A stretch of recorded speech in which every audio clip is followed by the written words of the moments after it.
Coucou, on se retrouve pour une nouvelle série de vidéos. J'avais envie de partager avec vous mes expériences de vie, des moments bons ou mauvais que j'ai eus dans ma vie passée.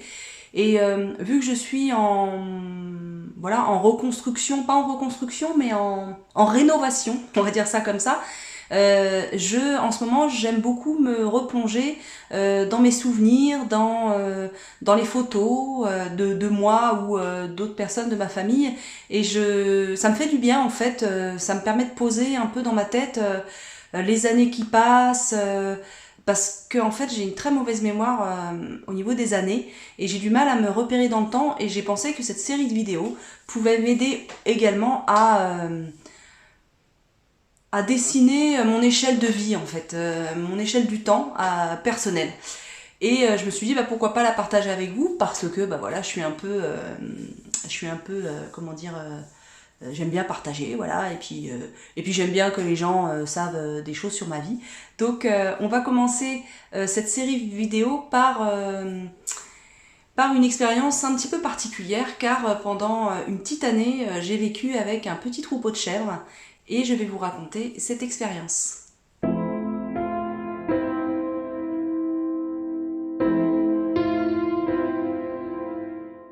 On va commencer par situer un peu le décor. Je viens tout juste de divorcer, j'élève ma fille, et je suis retournée chez mes parents, enfin un petit temps chez mes parents, puis après j'ai trouvé une location près de chez mes parents en fait, et il m'est venu, courant 2018 on va dire, l'idée de changer de vie. Je me sentais étriquée dans ma vie, j'avais un travail qui ne me passionnait pas du tout, j'étais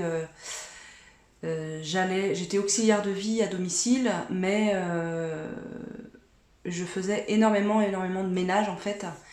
Je faisais très peu d'aide à la personne en fait, de toilette, d'habillage, j'en faisais très peu. Et j'avais vraiment envie de trouver un sens à mon travail, et je dis pas que l'aide à domicile ça donne pas de sens à son travail, mais en tout cas moi personnellement je ne m'y retrouvais pas, et je n'avais plus envie d'aider les humains parce que j'avais fait ça toute ma vie, et je n'avais plus envie de ça tout simplement.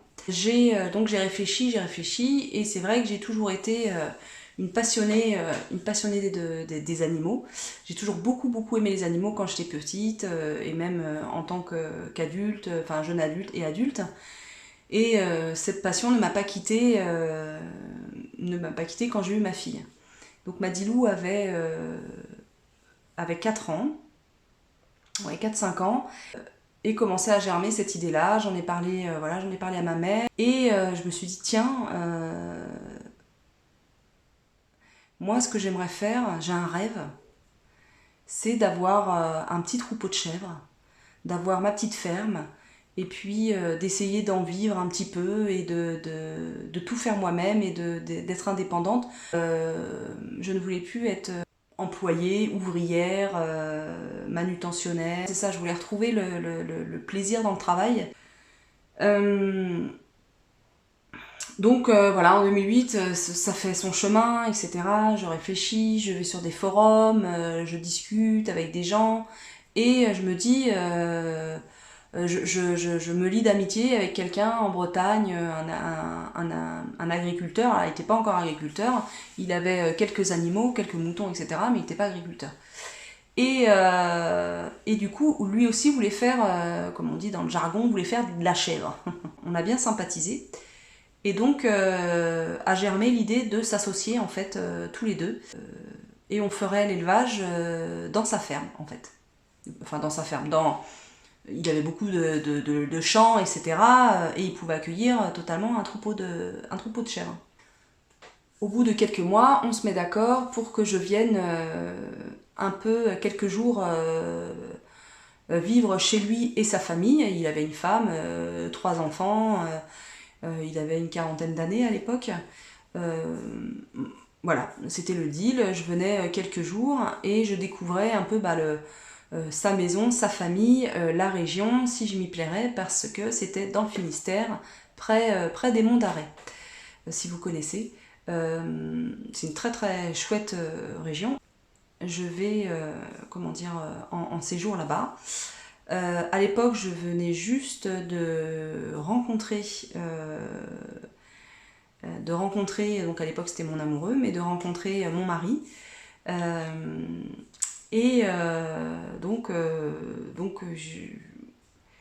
J'étais quand même décidée à changer de région. Lui habitait la région parisienne où on habite maintenant. La décision ne fut pas facile à prendre parce que quand vous êtes attaché à quelqu'un et quand vous êtes très amoureux et que vous décidez du coup de mettre le double de distance entre vous, c'est un peu alambiqué quoi.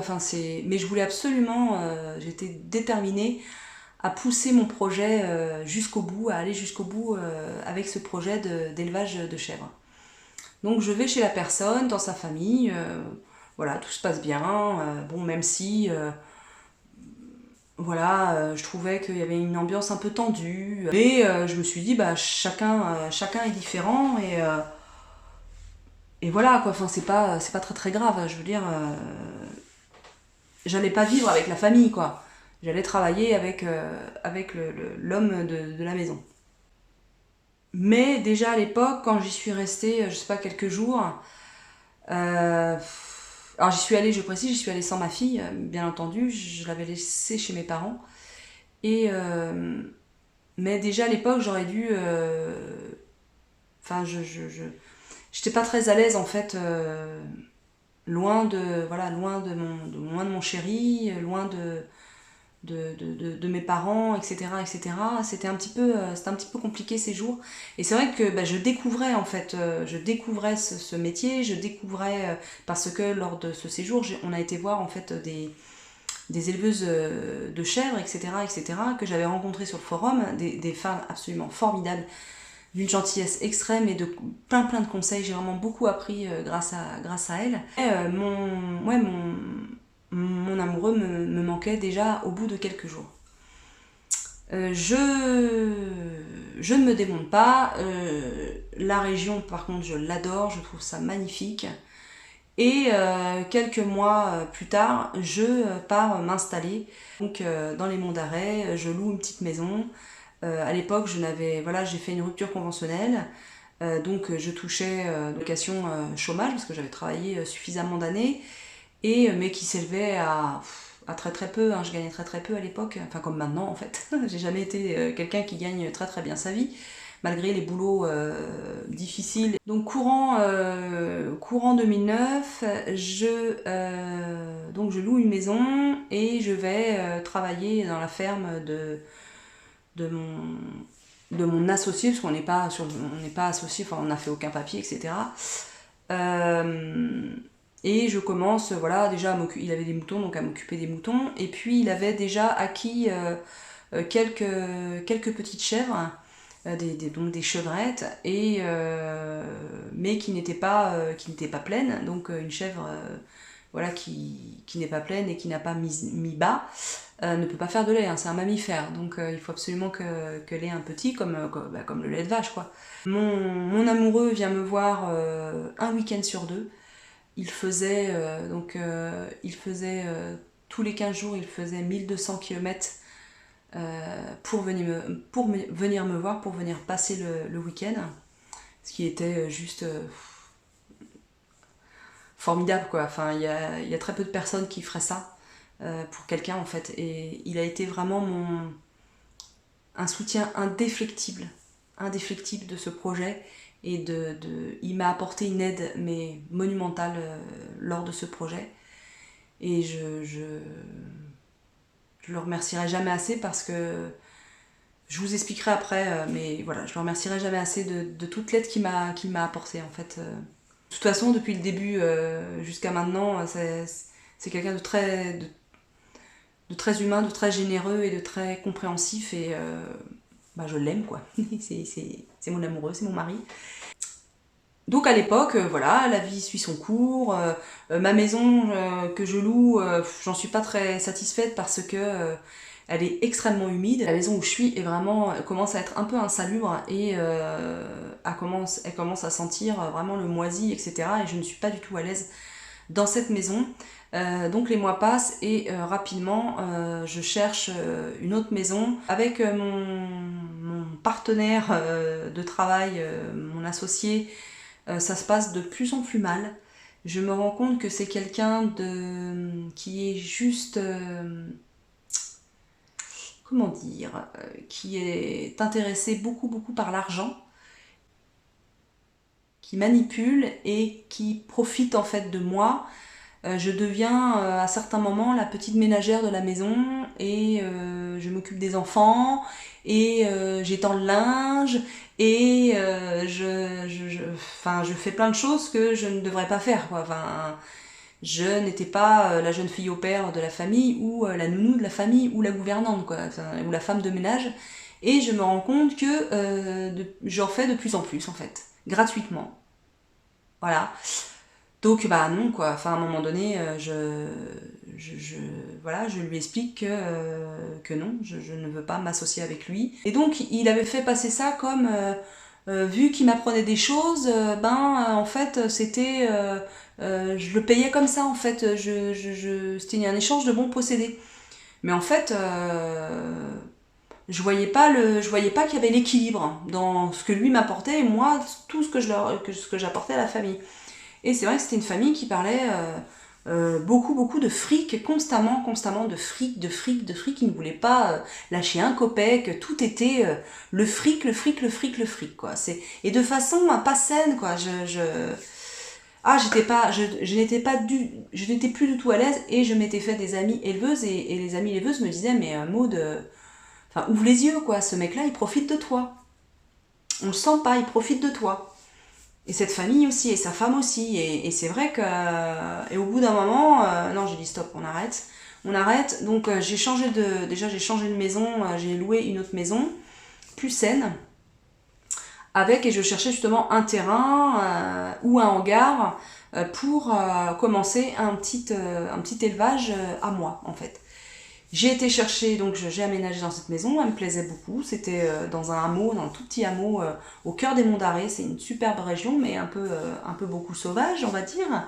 Mon mari, dans cette période-là, m'a cédé son espace, sa voiture, une grosse voiture, et j'ai pu comme ça aller chercher les chèvres dans un élevage bio, à Plougastel exactement, il y a un gros élevage bio et je suis allée chercher ce qu'on appelle des chèvres de réforme, c'est-à-dire des chèvres qui font plus assez de lait pour les gros élevages. Et oui, donc soit elles vont à l'abattoir, ou soit elles sont récupérées soit par des petits élevages, ou alors des élevages de particuliers, où elles sont utilisées comme tondeuses à gazon en fait, hein, pour entretenir les terrains ou pour animaux de compagnie. Donc me voilà avec mon petit troupeau, j'avais à l'époque 7 chèvres. Voilà, je les avais surnommées. Ma famille m'avait aidé en parrainant chaque chèvre et en donnant en fait de l'argent pour chaque parrainage en fait. Je sais plus combien, mais ils m'ont vachement aidé. Je crois que c'était 50 euros. Ouais, un truc comme ça. Il me semble peut-être plus. J'ai plus trop le souvenir, mais en tout cas, je sais qu'ils m'ont énormément aidé. Si vous passez par là, si vous regardez ces vidéos, je vous en remercie beaucoup. Parce que je sais pas à l'époque si j'avais remercié, je pense que oui, mais... Donc j'accueille ces chaises, je vais les chercher avec l'espace, avec plein de paille dans... Voilà, j'essaierai de vous mettre des photos un peu sur tout le long de cette vidéo. Donc j'ai accueilli, voilà, il y avait Roxy, il y avait... je me souviens de Roxy... il y avait... Oh, je sais plus les noms. J'essaierai de vous mettre, pareil, les noms des chèvres aussi. Elles étaient... voilà, il y avait des chèvres alpines. Il y avait des... Et aussi, à un moment donné, il a fallu un bouc. Donc il y avait Boubouk. Voilà, Boubouk s'appelait Boubouk. C'était un bouc extrêmement gentil. Et là, Boubouk était un amour de chèvre, hein, vraiment. Donc j'ai commencé à les traire, j'ai commencé à faire un enclos, donc je vous mets des photos là ou là. C'était, ouais, ça démarrait bien, mais le problème c'est que je commençais à être vraiment précaire au niveau argent, parce que ça coûte très cher de construire un enclos, même pour très peu de mètres carrés, en fait, ça coûte des sous, et moi je n'avais pas un copec de côté. J'avais minimisé en fait l'argent qu'il fallait, hein, tout simplement. J'ai juste suivi mon rêve, et sur ça j'ai pas du tout été enfin j'ai pas du tout été lucide à ce moment-là. En fait je voulais fuir, je me suis rendu compte après que je voulais fuir une situation déjà précaire, hein, de ma vie, hein. Voilà, je venais de divorcer, j'avais une petite fille qui était en bas âge, euh, qui, euh, qui avait du mal à faire ses nuits, pour une raison que peut-être je vous expliquerai un jour, une raison assez grave, bon bref, et j'étais très fatiguée, j'ai eu des moments de grande souffrance, parce que l'argent venait à manquer vraiment beaucoup et très souvent. Euh, Malgré que la location que j'avais était pas très chère, en plus j'avais une allocation logement vu que j'étais une mère seule avec un enfant et au chômage. J'avais une activité, hein, parce que voilà, les chèvres il faut s'en occuper, il faut les nourrir, il faut aller les promener, j'allais les promener, etc. Je leur donnais à manger, etc. Enfin, il fallait payer la nourriture des chèvres, etc. Bref, et je commençais vraiment à désespérer en fait, et à tomber dans une grosse dépression. Une grosse dépression parce que quand vous commencez à aller au Resto du Cœur, voilà, c'est la période de Noël, et vous allez demander de la nourriture au Resto du Cœur, et en même temps on vous donne, Madilou avait droit à... Madilou c'est ma fille, hein, avait droit à un petit cadeau. Et ça a été un beau cadeau, ça a été une Barbie, elle a eu une Barbie, j'ai pu lui offrir ça, elle a eu d'autres choses par mes parents, ses grands-parents, et dans la famille de son père, mais moi j'ai pu lui offrir au moins la Barbie. C'est pas agréable, c'est pas du tout agréable, et j'avais vraiment honte d'être à ce niveau-là financièrement, et j'ai commencé à accumuler quelques dettes d'ailleurs à ce moment-là. Je précise que mon amoureux m'a beaucoup aidé à ce moment-là également. Il m'a permis de ne pas sombrer, de, de ne pas mettre fin à mes jours. Voilà, je vous dis, voilà, ça m'est arrivé, des idées noires, même si j'avais une fille. C'est elle qui m'a aussi tenue, parce que quand je voyais son sourire, voilà, les enfants ça vous ramène à la vie, hein, ça, c'est des soleils. Et c'est vrai qu'à l'époque, j'étais pas très équilibrée dans ma tête, et, euh, et de voir que le projet que j'avais, tout se cassait la gueule en fait. Parce que j'avais pas assez de compétences, hein, tout simplement, j'avais pas de formation dans l'agriculture, dans l'élevage, et que j'ai appris auprès de copines éleveuses qui m'ont aidé, mais qui m'ont aidé, elles m'ont apporté du matériel pour faire justement les enclos, pour entretenir mes chèvres, au niveau des soins, etc. En plus, j'ai des chèvres, voilà, qui sont tombées malades, qui ont fait des mammites. Des mammites, c'est une infection des trayons au niveau des mamelles. Donc il y a du pus qui sort à la place du lait. C'est juste, déjà c'est dégueulasse parce qu'il faut les traire, elles ont mal en plus. Donc il faut des traitements fongiques, etc. etc. Donc j'allais au vétérinaire chercher des médicaments, mais quand je voyais combien ça coûtait, enfin... Et à un moment donné, alors, je fais juste une aparté, j'ai passé de très bons moments, hein. Je dis pas que tout ça, ça a été un enfer, et que non, j'ai passé de très bons moments, j'ai visité de très beaux endroits. Dans le Finistère, il y a des endroits mais merveilleux. La plage de Ménéam, par exemple, où il y a les rochers de partout, même dans les jardins des gens. euh, la pointe Saint-Mathieu qui est magnifique, les monts d'Arrée, les forêts, la mer, cette espèce de côte sauvage qui est juste merveilleuse, la baie des Anges qui est juste merveilleuse aussi. J'ai vraiment passé des moments extraordinaires, dans les monts d'Arrée. La neige, notamment, une année, enfin, à un moment donné, il a neigé. C'était magnifique avec Madilou. On a fait voilà, des batailles de boules de neige, des crêpes, des.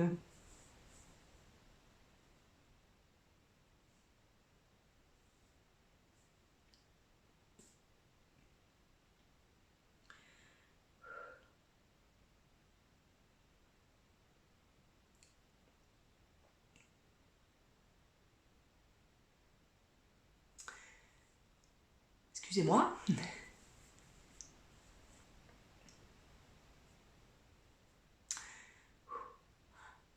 En fait, c'est vrai qu'avec le recul, et ça fait quelques années déjà que je l'ai pris le recul, vu que c'était en 2009-2010, de se rendre compte qu'on n'a pas les épaules, pour quoi que ce soit, hein, mais vraiment pas les épaules, hein. Et qu'on s'est battu, et qu'on a essayé, et que ça ne fonctionne pas, et qu'on n'y arrivera pas parce qu'on n'a pas assez d'argent, qu'on n'a pas les infrastructures, qu'on n'a pas les connaissances, et que du coup, par manque de fric, on est très précaire et que à l'époque, je faisais déjà, enfin, j'ai commencé à faire mon pain à cette époque-là, et qu'on avait juste une miche de pain à manger ou des crêpes avec des confitures, euh, et qu'on a que ça à donner à sa fille, malgré l'aide apportée des proches, hein, mais mes proches étaient loin, et des fois j'étais au bout du bout, donc je demandais de l'aide, et ils s'apercevaient que j'avais besoin, donc ils voulaient m'aider, mais des fois je disais non, des fois je disais oui, enfin, pour les personnes qui ont été qui vous derrière l'écran, qui avaient été en précarité, vous savez ce que c'est, à un moment donné, on ne veut pas nous demander que ça, enfin de l'aide tout le temps. On se dit mais non, non, tu te débrouilles quoi, tu t'es mis. Et moi je me disais, tu t'es mis dans cette situation. Voilà, arrête de quémander quoi, de faire l'aumône. Ça a été des moments très joyeux et en même temps des moments de grande souffrance psychologique et physique. Je pouvais plus quoi, j'étais arrivée au bout, au bout, au bout, au bout, au bout. Donc j'étais suivie par une assistante sociale qui a fait justement un dossier de surendettement parce que j'avais 5 000 € de dette. Voilà, ça a stoppé en fait mes créances euh, pendant 2 ans, 2 ans, 2 ans et demi. Et ça m'a redonné un souffle, hein, ça c'est clair, parce que je n'y arrivais plus. Euh, Déjà, et ça c'est les dettes d'un petit peu avant en fait. Voilà, j'ai mal. Voilà, je vous dis, c'est vrai que mon divorce, et après mon divorce, ça m'a amené dans une situation de fragilité psychologique et de prise de décision complètement illogique, quoi. Illogique et qui m'ont mis en danger, ça c'est clair. C'est clair, c'est clair. Je m'en suis rendu compte avec le recul il y a quelques années déjà, parce que ça date déjà il y a 12 ans, quoi. Mais tout ça pour vous dire que qu'on pense faire le bon choix, on pense trouver voilà un, un endroit bucolique, enfin où j'étais, c'était très très beau quoi. C'est l'époque où j'ai pris ma chienne aussi Amy. Je l'ai pris d'ailleurs dans un élevage de chèvres bio, dans un petit élevage à côté de chez nous. Et je l'ai eu à 4 mois et demi. Et je crois qu'elle a passé les plus belles années, enfin les plus beaux mois de sa vie dans les monts d'Arrée parce qu'elle allait en vadrouille. Voilà, je la lâchais le matin, elle revenait le soir. Plusieurs fois, elle a suivi des cyclistes, plusieurs fois, je l'ai perdue. Bon, bref, c'était vraiment une, une chienne de rue en fait, hein. Euh, donc, j'avais un voisin très gentil, c'était un petit monsieur, un papy. De temps en temps, il m'amenait des choses, il m'amenait du miel. J'ai rencontré vraiment des gens très gentils et très serviables. Il arrivait à un moment donné où où il faut prendre une décision. Déjà, mon chéri me manque énormément, que je suis bien, je suis mieux quand je suis avec lui, quand il est présent, que j'ai besoin de son soutien, que j'ai besoin de sa présence. Il me rassure. C'est quelqu'un de très rassurant, mon mari. Et que pour ma fille, ça peut plus continuer comme ça parce que je ne lui offre pas un cadre de vie et un environnement familial très équilibré parce qu'il y a des moments où je suis vraiment je suis énervée, je suis agacée, voilà, et je veux pas, j'en ai marre d'être cette mère-là, quoi, qui est au bout du rouleau et qui lui gueule dessus, quoi, parce que je lui ai gueulé dessus, très clairement, hein, je culpabilise hein, encore hein, d'avoir été cette mère-là. Et c'est marrant quand j'en discute avec Madilou, qui va avoir 16 ans, elle se souvient très bien de cette époque et elle a adoré, elle me dit qu'elle a adoré vivre dans le Finistère et vivre dans les Monts d'Arrée et de connaître les chèvres. Et c'est rigolo parce qu'elle-même fait un bac pro dans l'élevage, voilà, et elle veut avoir un élevage de chèvres. Mais elle le fait par le biais d'études, de compétences, etc. Elle fait des stages, etc. Elle est en alternance. Donc c'est rigolo comme quoi on a la même passion, quoi. Mais elle est vachement plus lucide que moi, elle est vachement plus pro. Ah, ça n'a rien à voir. Quand je la vois bosser, je me dis, mais ça n'a rien à voir. Moi, j'étais sur un nuage, quoi. Quand j'ai pondu ce projet, j'étais loin d'imaginer tout ce que ça engendre un élevage. C'est un boulot énorme. C'est un boulot énorme. Déjà, il y a la traite matin et soir. Il y a la traite matin et soir. Donc il faut être là, il faut être présent. Et à un moment donné, c'est vrai que j'ai eu 11 chèvres parce que mes chèvres donc ont été reproduits avec le bouc, avec Boubouk, et, euh, et donc elles ont eu des petits. Et j'avais racheté trois petites chevrettes aussi en plus, qui étaient de race. Hein. Elles étaient magnifiques, ces petites chevrettes. Vraiment magnifiques. Et donc à un moment donné, j'ai eu un peu plus de chèvres, j'ai fait des mises bas. Ça n'a pas été facile, heureusement que ma copine Anne était là. Bon, bref, enfin, pas ma copine Anne de maintenant, une autre amie qui était éleveuse, qui m'a énormément appris, qui était d'une gentillesse extrême, vraiment avec son mari, ils m'ont beaucoup soutenue. Courant de début d'année 2010, je commence à dire à mon amoureux, qui est maintenant mon mari, est-ce qu'on pourrait pas vivre ensemble? Est-ce que c'est compliqué pour moi de vivre seule, que moi j'ai besoin de lui, que moi je suis malheureuse sans toi, quoi. J'y arrive plus toute seule, je veux vivre avec toi. Pas que mon mari me dit oui, mais les familles recomposées, c'est pas évident, etc., etc. Donc je lui dis oui, ça va le faire et tout. Nous avons pris la décision que après la fin d'année scolaire de Madilou, donc en juin, je partirai vivre en région parisienne où j'habite près de Créteil. Donc j'étais très contente de cette décision et je commençais à souffler un peu, même si j'avais toujours autant de problèmes et que financièrement c'était pas évident.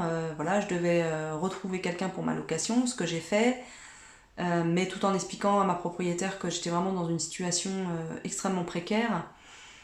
J'avais régulièrement des loyers de retard, pas beaucoup, hein, mais un loyer de retard. Enfin, il fallait remplir la cuve à fioul régulièrement. Les animaux me coûtaient cher aussi parce que voilà, je dépensais avant tout pour eux et moi après. Donc c'était vraiment pas évident. Cette période, c'est il a fallu que je place tout mon troupeau et à l'époque j'avais aussi un couple de lapins. Euh, Merci Marianne, si tu passes par là un jour. Donc j'avais une lapine qui s'appelait Fanfan, qui était une petite lapine noire très mignonne, un peu angora, un peu sauvage d'ailleurs. Et ma copine Marianne m'avait offert un petit Jean-Jacques, donc un petit lapin de couleur crème, adorable, mais un lapin. Je ne les ai jamais mis ensemble, Fanfan et Jean-Jacques, je vous jure. Ils ont réussi à copuler. à travers 2 cages. Je ne sais pas comment ils ont fait, je ne sais pas, je ne me l'explique pas. S'il y a des pros des lapins domestiques qui me rencardent parce que je ne sais pas comment ils ont fait. Et donc on a découvert, donc j'avais une buanderie, on a découvert un jour une flopée de petits lapins. Il y en avait une dizaine. Ah, tout mignon, hein. J'avais des trucs d'entreposer et ma lapine avait mis bas parce que je la laissais de temps en temps. Je les sortais chacun leur tour en fait dans une espèce de grande buanderie où il y avait la place et tout, quoi.